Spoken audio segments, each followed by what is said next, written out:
maraming nangangako, lalo na sa eleksyon. Si Pastor, hindi nangangako dahil nagawa na niya sa Kingdom of Jesus Christ. Nagawa niya lahat mula nung walang-wala. At ngayon, ano ang antas ng buhay na tinuro at binigay sa amin ni Pastor?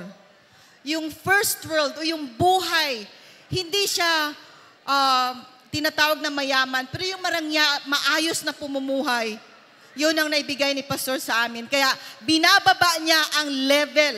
Kung ano yung natitikman ng mayayaman, anong buhay meron ang nakikita natin mga mayayaman at may pera, yun ang gusto ni Pastor na mangyari sa lahat ng mamamayan sa Pilipinas na mararanasan natin kung ano nakakain na mayaman, makakain din nating mga masa. Gusto nyo yon?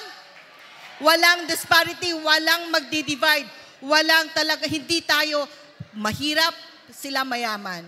Mayaman ang Pilipinas, pero nasa iilan lamang. Ang kayamanan ng Pilipinas napupunta sa iilan lamang.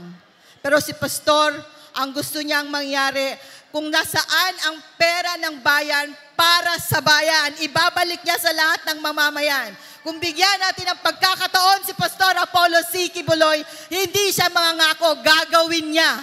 Lahat na nagawa niya, kung nakita natin, malinis, maganda, maunlad na buhay, yan ang magagawa ni Pastor Apollo.